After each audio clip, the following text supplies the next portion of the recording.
Hello everyone, welcome back to Generation Z Education and I am your educator Sreeja. और मैं आज आप लोगों के सामने एक नया सीरीज लेकर आई हूँ जो कि है वर्ल्ड मैप का। और इसको मैं शुरू करूंगी बेसिक्स के साथ। ओके, तो आज का सेशन होगा बेसिक्स का, जो कि कंटिनेंट्स एंड ओशंस को कवर करेगा। So let's start the video. See in our first slide हमें देखने को मिल रहा है यहाँ पे एक ग्लोब है, राइट? हम में से बहुत किसी के पास एक ग्लोब मिलेगा जो कि ऐसा ही दिखता है, राइट? सो हम अपने अर्थ को अगर एक ग्लोब में रिप्रेजेंट करते हैं तो हमारा अर्थ एक्चुअली ऐसा ही दिखेगा।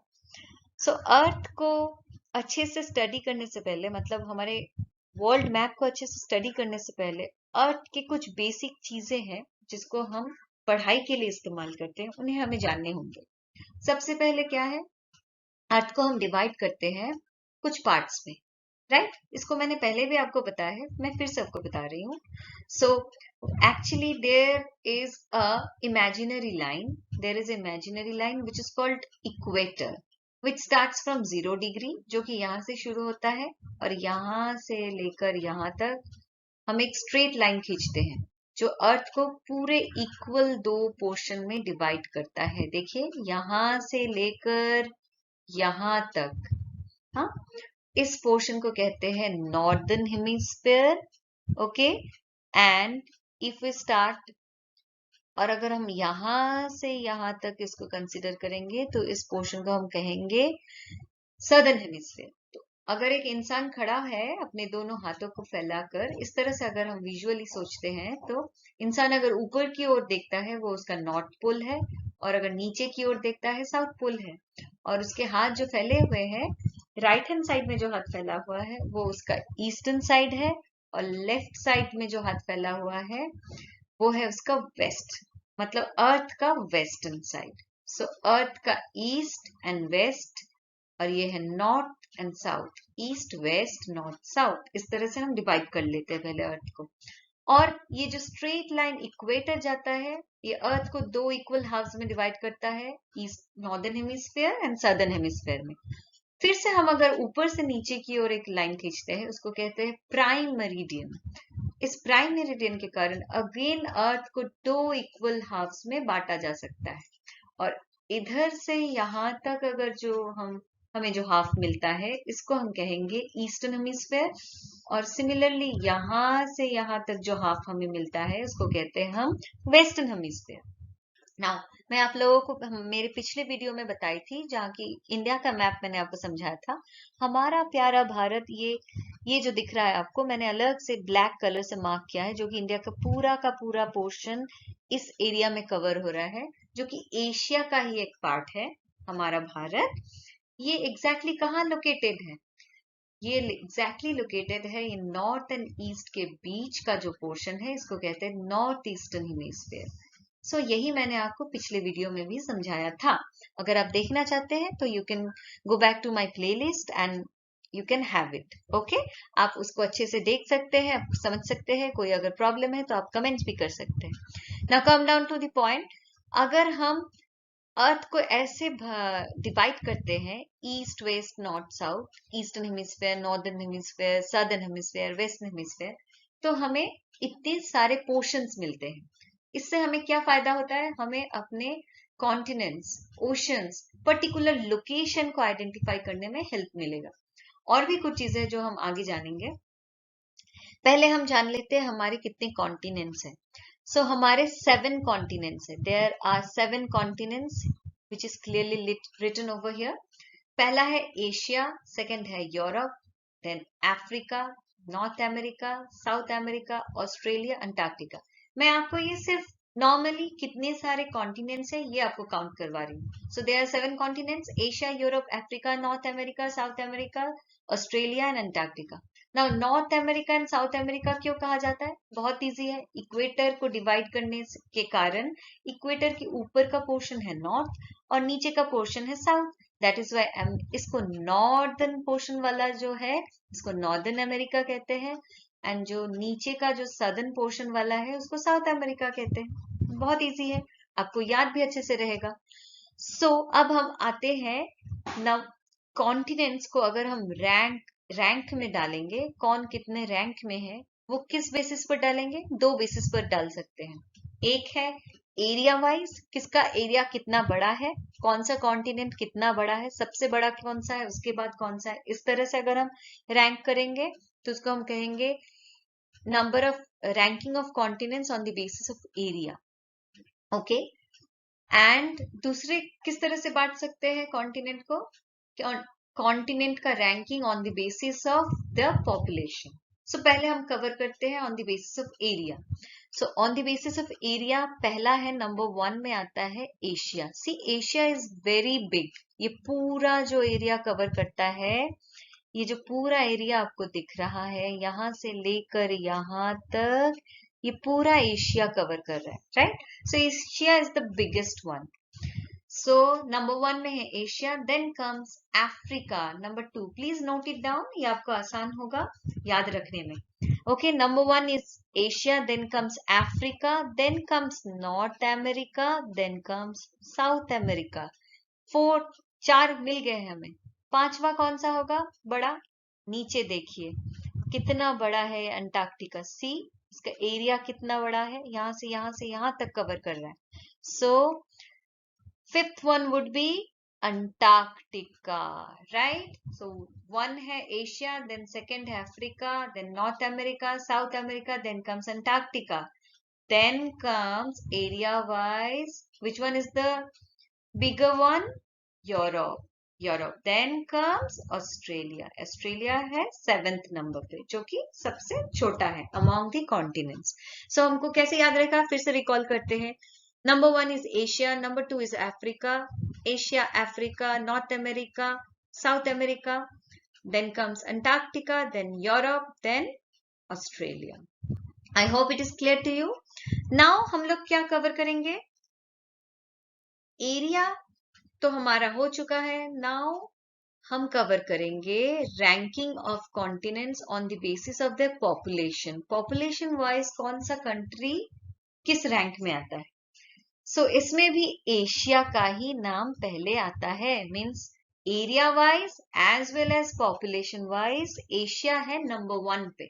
ओके, नंबर 2 पे है अगेन अफ्रीका। अफ्रीका में भी काफी पॉपुलेशन है, उसका एरिया भी काफी बड़ा है। सो 1 है Asia, then comes Africa, then यहाँ पे थोड़ा ट्विस्ट है, third one is Europe. Europe comes in number 3, क्योंकि यूरोप में पॉपुलेशन डेंसिटी काफी है।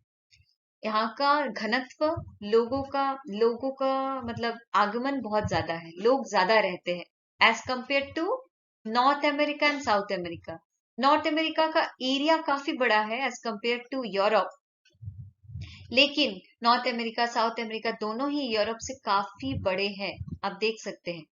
लेकिन यूरोप छोटे होते हुए भी उनसे वहां का पॉपुलेशन डेंसिटी काफी हाई है। That's why it is coming under number 3।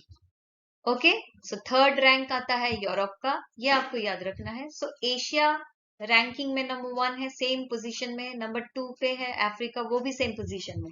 Twist आता है यूरोप पे। ये तो और भी इजी हो गया, आसपास है 1 2 3, Asia, Africa, Europe, then comes North America, then comes South America, then comes, उसके बाद कौन सा आता है? आप दिमाग लगाइए थोड़ा।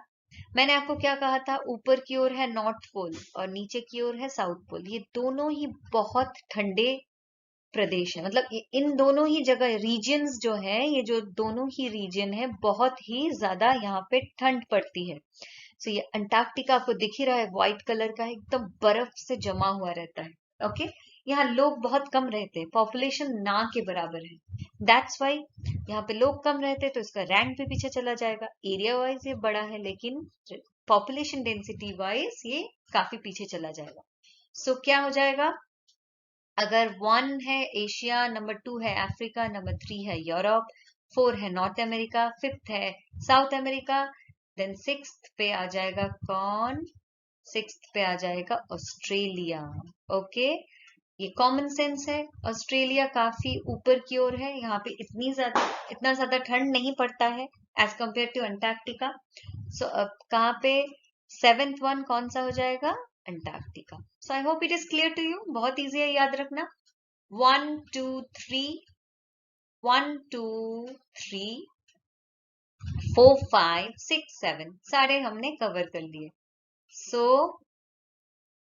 अगर एशिया है नंबर 1 पे, नंबर 2 पे है Africa, third one would B Europe, fourth one would B north America, fifth is south America, sixth is Australia, and seventh one is Antarctica. I hope it is clear to you. Now it's the time for oceans. कितने सारे oceans हैं हमें पहले वो जानने होंगे. So देखते हैं. 5 ओशन है, महासागर है. उनके क्या क्या नाम है? पैसिफिक ओशन, जिसको हम हिंदी में प्रशांत महासागर कहते हैं. देन अटलांटिक ओशन, हिंदी में अटलांटिक महासागर कहते हैं. इंडियन ओशन, हिंद महासागर. Arctic Ocean and Antarctic Ocean. Okay, so 5 महासागर ये है. अब महासागर को भी हम अगर रैंक करेंगे, किस बेसिस पे हम इसको रैंक कर सकते हैं? एरिया, देन हम इसको वॉल्यूम, देन हम इसको किस हिसाब से रैंक कर सकते हैं? डेप्थ के हिसाब से. सो इन सब का मतलब क्या है एक्चुअली? एरिया मतलब कितना जगह कवर किया है, कितनी दूर तक फैला हुआ है. ओके, देन वॉल्यूम, वॉल्यूम मतलब कितना ज्यादा पानी का, एक महासागर कितना ज्यादा पानी है उसमें, कितना ज्यादा डेप्थ है. तो डेप्थ है मतलब घना कितना है, कितना गहरा है, कितनी गहराई है. सो इन सब बेसिस के ऊपर हम इसे रैंकिंग करेंगे. सो ओशंस का रैंकिंग 3 चीजों को दिमाग में रखते हुए किया जाता है. Area, volume and depth. ठीक है, एरिया है कितनी दूर तक फैला हुआ है, कितना ज्यादा पानी है उसमें, और कितना गहरा है. ओके, तो इस हिसाब से नंबर 1 पे कौन सा आता है? पैसिफिक ओशन नंबर 1, जिसे प्रशांत महासागर कहते हैं. Number 2 comes Atlantic ocean. ये भी अटलांटिक ओशन है, ये भी अटलांटिक ओशन है. मैं इसको आपको बताती हूँ. इट कम्स नंबर 2 में आता है अटलांटिक ओशन, मतलब अटलांटिक महासागर. नंबर 3 में आता है Indian ocean, Indian ocean. Number 4 में क्या आता है? आप इसको कह सकते हैं सदर्न ओशन, सदर्न ओशन, और अंटार्कटिक ओशन भी कहा जाता है. ठीक है, लेकिन अगर प्रॉपर वे में आप अगर कहना चाहें तो इसे आप सदर्न ओशन ही कहेंगे. Okay, southern ocean. और कौन बचा? नंबर 5. नंबर 5 ये 5वां है, ऊपर की ओर, एकदम ऊपर नॉर्थ पोल की ओर, आर्कटिक ओशन. देखिए, ये सारे हमने कवर कर लिए. सो ये इसे याद कैसे रहेंगे? बहुत इजी है, आसपास ही है. नंबर 1 प्रशांत महासागर, नंबर 1 उसके पास ही है. नेक्स्ट वाला जो आता है आपको दिख रहा है अटलांटिक ओशन, नंबर 2. नंबर 3 है Indian Ocean, then comes southern ocean और Antarctic Ocean, and last but not the least is Arctic Ocean. So Arctic Ocean ये है नंबर 5 पे. सो हमने सारे कॉन्टिनेंट्स एंड ओशंस को कवर कर लिए. अब चलते हैं हम दूसरे पॉइंट पर, जो कि बहुत इंपॉर्टेंट है. उसमें जाने से पहले मैं आपको बताना चाहूंगी, इसी डायग्राम में, इसी ग्लोब में हम कुछ चीजें ध्यान में रखेंगे. देखिए, हमने जब इक्वेटर कवर किया था, इक्वेटर एक स्ट्रेट लाइन है जो अर्थ को इक्वल हाफ्स में डिवाइड करता है. मैंने आपको पहले ही बता दिया है. अब इसको बेस में रखते हुए इसके बाद ऐसे ही बहुत सारे ऐसे हॉराइजॉन्टल लाइंस खींचे गए हैं. These are all imaginary lines. Okay, और ये सारे हॉराइजॉन्टल लाइंस देखिए ऐसे ऐसे खींचते हुए ऊपर की ओर जाते हैं, और फिर नीचे की ओर भी सदर्न पोर्शन में भी ऐसे ही लाइंस खींचे हुए हैं.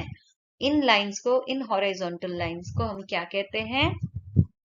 Latitudes. These are called latitudes. और ये जो ऊपर से नीचे की ओर हमने प्राइम मेरिडियन को देखा है पहले, जो अगेन अर्थ को दो इक्वल पार्ट्स में डिवाइड करता है, और इसके दोनों तरफ देखिए ऐसे ही कर्व, ऐसे ही लाइंस खींचे गए हैं. हाँ, इन लाइंस को हम कहते हैं लॉन्गिट्यूड्स. जो लॉन्ग लॉन्ग लाइंस है, ऊपर से नीचे की ओर आ रहे हैं, लॉन्गिट्यूड्स. सो इन लाइंस को हम कहेंगे मैं इसको लिख देती हूँ आपके आसानी के लिए, ताकि आपको आसान रहे। Latitudes, latitudes, these are all latitudes. और ये जो लाइंस ऊपर से नीचे की ओर आ रहे हैं, इसे कहते हैं longitudes, longitudes. I hope it is clear to you. अब इसके बारे में हम नेक्स्ट जो हमारा स्लाइड है, इसमें हम अच्छे से समझेंगे। चलिए चलते हैं। उससे पहले हम थोड़ा सा लिस्ट देख लेते हैं, रैंक क्या हुआ है जिसमें, जो कि पॉपुलेशन वाइज कॉन्टिनेंट्स को बांटा गया है। सो इसको हम थोड़े ध्यान से देखना चाहेंगे। नंबर 1 पे है, हमें दिख रहा है एशिया, जो कि हमें पता है Asia comes under rank 1 both in terms of population and area. Area wise भी एशिया सबसे बड़ा है एंड पॉपुलेशन वाइज भी। देखिए इसका पॉपुलेशन यहाँ पे लिखा हुआ है 3261050390, जो कि सबसे ज्यादा है जितने भी कॉन्टिनेंट्स। और पॉपुलेशन डेंसिटी कितना है पर स्क्वायर किलोमीटर है 105 पर स्क्वायर किलोमीटर है। Okay, and world population share कितना है इस कॉन्टिनेंट का, 41.84% है। देन कम्स नंबर 2 में है अफ्रीका। इसका पॉपुलेशन आप देख सकते हैं, यहाँ पर आप नोट डाउन भी कर सकते हैं। पॉपुलेशन डेंसिटी कितना है 45 पर स्क्वायर किलोमीटर। एंड ये वर्ल्ड का कितना पॉपुलेशन कवर करता है ये अफ्रीका, 17.20%। सिमिलरली थर्ड में आता है यूरोप। यूरोप का भी पॉपुलेशन काफी ज्यादा है, आप देख सकते हैं, as compare to North America and South America. देखिए इसका पॉपुलेशन डेंसिटी है 34 पर स्क्वायर किलोमीटर, ठीक है।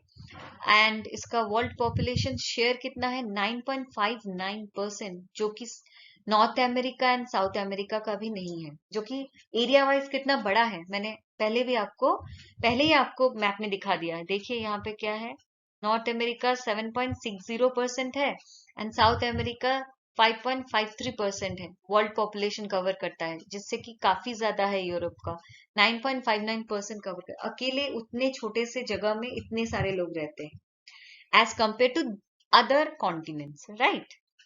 सो यहाँ पे हम देख सकते हैं, आप इस चार्ट को अच्छे से नोट डाउन कर ले सकते हैं, आपकी जानकारी के लिए भी हेल्पफुल होगा। और कभी कभार एग्जाम्स में भी आ जाते हैं कौन से कहाँ का पॉपुलेशन कितना कवर करता है, तो आपको वो डेटा रिप्रेजेंट करने में भी आसानी होगी। मैं उन लोगों के लिए कह रही हूँ जो लोग कॉम्पिटिटिव एग्जाम्स के लिए प्रिपेयर कर रहे हैं। ओके, स्कूल्स के स्टूडेंट्स के लिए भी अच्छा है कि उन्हें अच्छे से नॉलेज मिल जाएगा कि एग्जैक्टली कितना एरिया कवर करता है एक एक कॉन्टिनेंट। जैसे ऑस्ट्रेलिया देखिए 0.55% कवर करता है, और अंटार्कटिका में जैसे मैंने आपको कहा था ना के बराबर है पॉपुलेशन, सो इसीलिए वो 7वें नंबर पे आता है, राइट, 7th नंबर पे आता है। सो वो लास्ट कैटेगरी में आता है पॉपुलेशन वाइज। नाउ हम लोग नेक्स्ट स्लाइड में चलते हैं। यहाँ पे हम लैटिट्यूड्स एंड लॉन्गिट्यूड्स को थोड़े अच्छे से और ज्यादा अच्छे से समझेंगे। सबसे पहले मैंने आपको जो दिखाया था वो था एक ग्लोब, राइट, जो कि ऐसा रिप्रेजेंट कर रहा था, कुछ इस तरह का दिख रहा था, राइट। अब ग्लोब को हमने डिवाइड किया था इक्वेटर से और प्राइम मेरिडियन से। सॉरी, ये लाइन थोड़ा टीरा हो गया, प्राइम मेरिडियन से, right, equator and prime meridian से हमने डिवाइड किया था, ईस्ट वेस्ट नॉर्थ साउथ में डिवाइड किया हुआ है हमारा अर्थ। ऐसे ही हाँ, अब हम ग्लोब को हम अगर किसी पेपर में रिप्रेजेंट करेंगे तो वो पेपर ठीक ऐसा ही दिखेगा, इसीलिए मैंने इस मैप को दिया है। देखिए अगर ग्लोब को हम ऐसे चपटे किसी सतह पर रिप्रेजेंट करते हैं तो ये ऐसा ही दिखेगा, एक फ्लैट पेपर में इस तरह का रिप्रेजेंटेशन। तो आपको लग सकता है यहाँ पे एशिया यूरोप अफ्रीका दिख रहा है, नॉर्थ अमेरिका साउथ अमेरिका इस तरफ कैसे आ गया, ये कुछ भी नहीं। अगर इस पेपर को आप हम मोड़ देंगे तो ये ऐसे ही राउंड हो जाएगा ना। सो ये उसका बैक का पोर्शन है, this portion is back portion of globe. अगर सामने का पोर्शन ये है तो ये पीछे वाला पोर्शन, इसीलिए मैंने ये वाला मैप आपको दिखाया है। सो लेट्स आगे बढ़ते हैं, चलिए। This is the equator, we can see, green line से मैंने मार्क किया हुआ है पहले से ही। जो कि 0 डिग्री है, right? So this is a horizontal line which divides the earth into two equal halves, जो हम पहले से ही जानते हैं। अब इस इक्वेटर के ऊपर अगर हम ऐसे ही बहुत सारे ऐसे लाइंस खींचे हुए हैं, हॉराइजॉन्टल लाइंस खींचे हैं, जिसको हम क्या कहते हैं, लैटिट्यूड्स, ऐसे ही बहुत सारे लैटिट्यूड्स खींचे हुए हैं और अच्छे से, ताकि हम स्टडी कर पाए हमारे अर्थ को, डिफरेंट डिफरेंट लोकेशन को, डिफरेंट डिफरेंट एरिया को। तो इक्वेटर से अगर हम यहाँ पर पहुंचते हैं, यहाँ पे देखिए डॉटेड एक लाइन गया हुआ है, जो कि येलो से मैंने मार्क किया हुआ है। इस लाइन को हम कहते हैं, इस हॉराइजॉन्टल लाइन को हम कहते हैं Tropic of Cancer. Tropic of Cancer exactly 0 degree से कितने ऊपर है, 23.5 डिग्री नॉर्थ, ठीक है? इसे 10, 20, 30 ऐसे ही ऊपर चला जाता जाएगा, ठीक है? इक्वल डिस्टेंस कवर करता है। तो 0 से 10, then comes 20, then comes 20, 30, then comes 40, then comes 50, then comes 60, इस तरह से जाता है। तो ये जो ट्रॉपिक ऑफ कैंसर ये है 23.5 डिग्री नॉर्थ, ये आपको याद रखना है, बहुत इंपॉर्टेंट है। सो ये ट्रॉपिक ऑफ कैंसर है 23.5 डिग्री नॉर्थ, क्योंकि वो इक्वेटर के नॉर्थ पोर्शन में है, इसलिए नॉर्थ, ओके? इसी तरह सिमिलरली नीचे की ओर ऐसे ही एक डॉटेड लाइन गया है, जो कि मैंने ब्लू से आपको हाईलाइट करके दिखाया है। इसको हम कहेंगे Tropic of Capricorn, okay? Hindi में ट्रॉपिक ऑफ कैंसर को कर्क रेखा कहते हैं और ट्रॉपिक ऑफ कैप्रिकॉर्न को मकर रेखा कहते हैं, ओके? सो ये है 23.5 डिग्री साउथ, क्योंकि वो इक्वेटर के नीचे की ओर है, साउथ की ओर है, इसलिए 23.5 डिग्री साउथ है। I hope it is clear to you. अब हम जाते हैं इसी तरह, अगर इक्वेटर से 10, 20, देन 30, देन 40, देन 50, देन 60 ऐसे करते करते हमें एक और लाइन मिलता है हॉरिजॉन्टल, ये डॉटेड डॉट डॉट दिया हुआ है, जो कि मैंने ऑरेंज कलर से हाईलाइट किया हुआ है।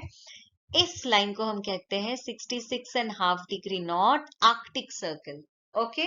This is known as Arctic circle. So 66.5 degree north है, क्योंकि इक्वेटर से नॉर्थ की ओर है, और इक्वेटर से साउथ की ओर और एक ऐसा ही लाइन जाता है, इक्वल डिस्टेंस में कवर करता है। इस लाइन को हम कहते हैं Arctic circle, Arctic circle, sorry, Antarctic circle. This one is Arctic circle, this one is Antarctic circle, okay? And ये भी है 66.5 degree south, okay? So I hope it is clear to you.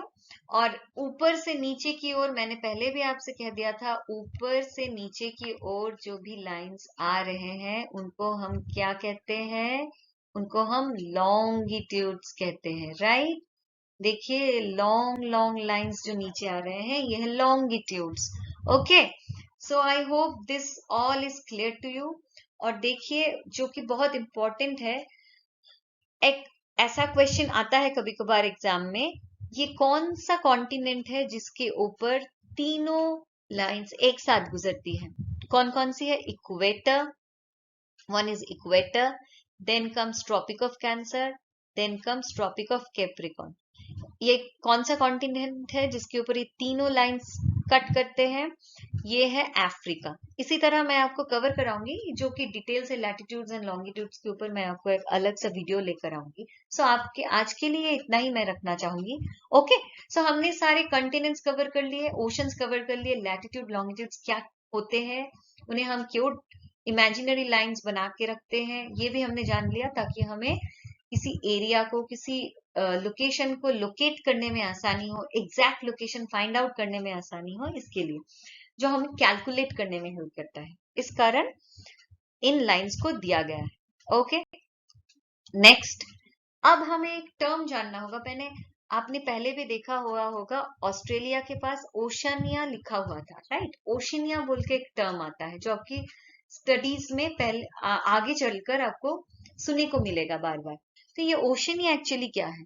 So this pink highlighted area जो pink border से किया हुआ है, ये पूरा का पूरा ऑस्ट्रेलिया, ये तो हमें पता है। Now what is Oceania? Oceania is nothing, हमें देखने को मिल रहा है उसके इस ऑस्ट्रेलिया के आसपास बहुत सारे छोटे छोटे आइलैंड्स हैं, right? New Guinea, Papua New Guinea, इस तरह का, हाँ? यहाँ पे न्यूजीलैंड है, इस तरह का बहुत सारे छोटे छोटे, फिजी है, ये सब कवर कर रहे हैं। इन सारे आइलैंड्स को अगर हम क्लब कर लेते हैं, एक साथ करके कंसिडर करते हैं, ऊपर की ओर भी जितने सारे हैं, ये पूरा का जो डायग्राम आपको दिख रहा है, यहाँ पे जो मैप दिख रहा है, ये पूरा ओशिनिया रिप्रेजेंट करता है। सो ओशिनिया क्या is nothing, it's the combination of all other islands, combination clubbing up of all the islands of this area along with the Australia is known as Oceania. Okay, so this is what you should know in the basic में आपको ये सारे clear होने चाहिए। इसके बाद आप जब डिटेल्स में पढ़ने जाएंगे, आप और अच्छी तरह से आपको समझ में आएंगे। तो मुझे लगता है आपका ये वीडियो आपको अच्छा लगा है, बहुत इंटरेस्टिंग लगा है।